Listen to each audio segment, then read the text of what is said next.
Hey, folks, and welcome back to Glenn and Adrian's Rock Talk. That's Adrian. And that's Glenn. And today we're going to take a look at Genesis, something that we do once in a while, but it's a little rare, it would seem, especially considering how much the band meant to us back in the day. So both Adrian and I are very familiar with the Genesis catalog. However, there's also a bit of video out there that I haven't really seen much of yet. And there's some that I saw nearly 20 years ago, but would have seen exactly one time.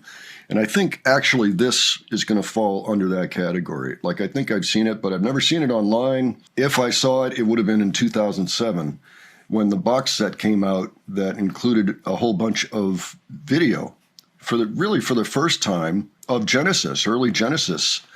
The whole time that we liked Genesis that was the 80s. There was no video that you could pick up on demand of the early days with Peter Gabriel and everything. I don't think there was anything on the market at the time, at least not in the United States. It did come later.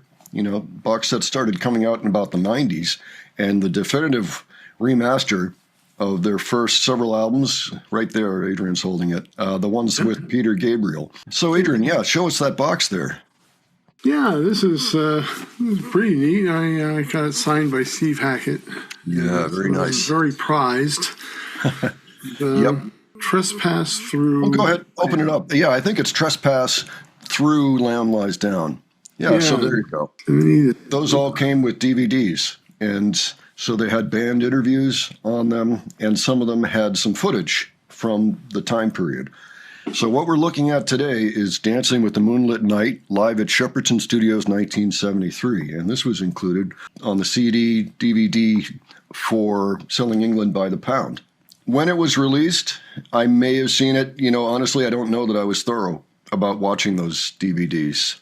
So I am not certain that I've even seen this, but if I did, it would have been back when that box came out in 2007. Selling England by the Pound was actually the second CD I ever purchased in my life. In 1987.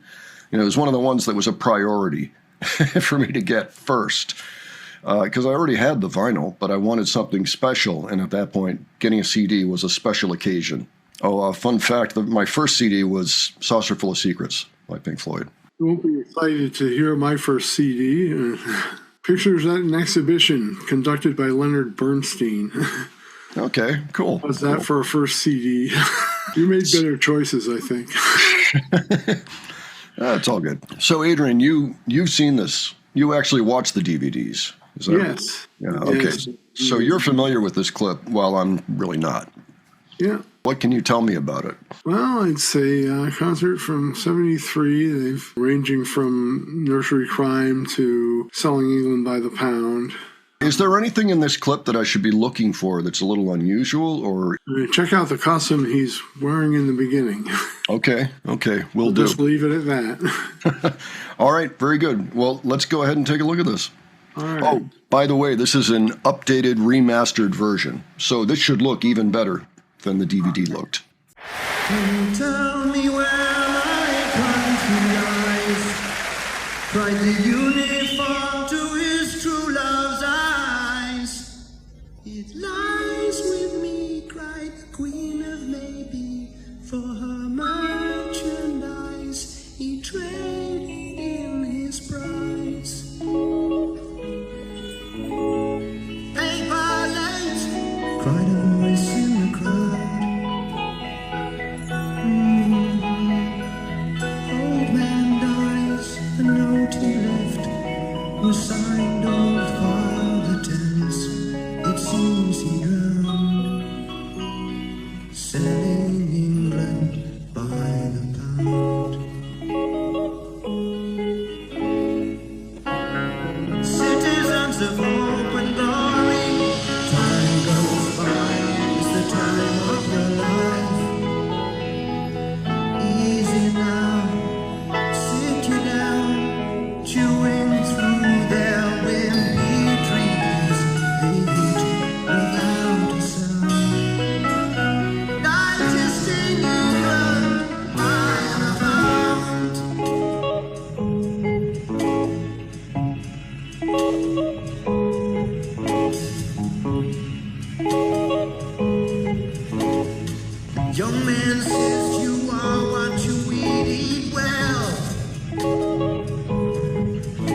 keep it there.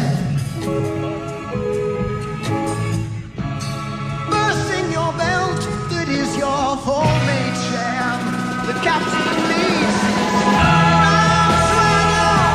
through the night.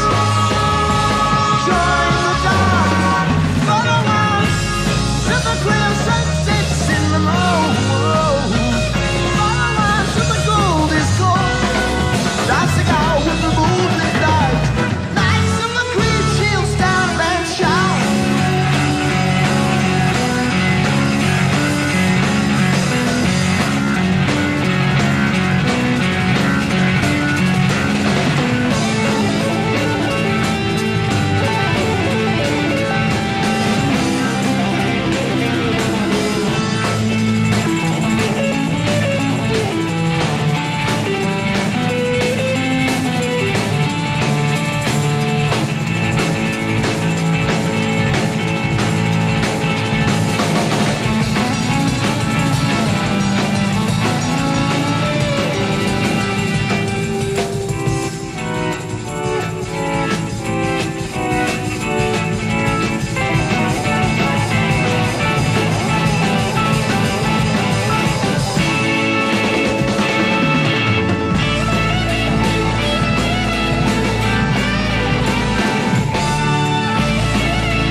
Interesting, interesting. Yeah, I have to say I'm impressed with the picture and sound quality. Yeah, not bad, huh? Yeah. Yeah, apparently they did that for the whole show. So if there's something we want to look at, something else from that particular performance, we've got this wonderful video to look at. A lot of cool things going on in there. Some things I'd never noticed before. Like Peter Gabriel was doing a lot of things at the end with different percussive tools and techniques. I'm wondering what that thing was in Phil Collins' mouth at the end. Some kind of a whistle? Duck call. Duck call? It looked like a duck call, but I'm not sure if that's what it was. It was interesting. That's right. They do use something like that in some of the, like maybe Supper's Ready or something. So, so I guess they use it there too. I mean, he had the little cymbals and he was doing that to get the ring off the cymbal. Those of you that have ever played with cymbals before, if you hold it like that and you go kind of with your fingernail or something across the bottom or at the top or whatever, it goes whoosh. And then there's this kind of zingy sound, this high-pitched zingy sound, or not even high-pitched, but high frequencies. Yeah, you kind of scratch the cymbal instead of hitting it. Yeah, exactly. I should have planned ahead. I have cymbals in the house. I could have shown you. Maybe I should make a cymbal available for future Rock Talks. So that was neat. Getting a little bit tedious after a while, though, watching Peter. I'm like, yes, he's interesting, but there's 4 other guys in the band. I'd like to see what they're doing. So I was really happy when they went over to the guitarists, and I could see clearly that it's Mike Rutherford that's doing that little phrase at the end. Ding, ding, ding, ding, ding, ding, ding. He's just doing that. And that makes sense. He's kind of one of the steadying forces in the group, I would say. He's one of those. He's pretty reliable. Doesn't tend to get flashy on his own. Yeah, he kind of holds the rest of the band together. Yeah. He does not only bass, but 12-string guitar.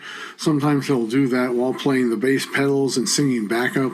I mean, that takes a lot of concentration. It absolutely does. There was a section where it looked to me like maybe Hackett was sweep picking a little bit.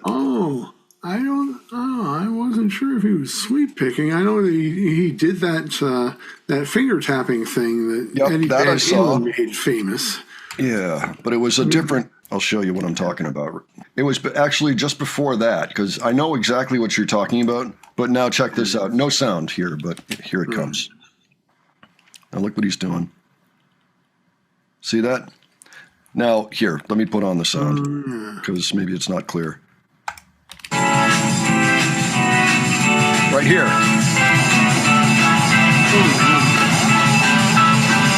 Because he's going through, That's what it sounded like. So, okay. Yeah. Yeah, it's interesting actually seeing him play that. That's cool. Yeah. So maybe I haven't seen this because I don't recall being able to see him play that part, and it's really cool. Yeah, I think I probably watched the stuff on Nursery Crime and Foxtrot, and then because that's the stuff I really like is the early stuff. Yeah. But I mean, I like it all. But there was something nice about kind of the more raw quality of the slightly earlier pieces. Things like, for example, Tony Banks. It sounds like he's got a Moog or some type of synthesizer now that he can solo with now, but he probably didn't have for the last album. Does that sound about right to you, Adrian? Yeah. I think the synthesizer showed up in the Selling England by the Pound album. Yeah. Like that long solo in Cinema Show that Tony Banks does. Oh, yeah, that's a synthesizer. That's not an organ. It's not a mellotron.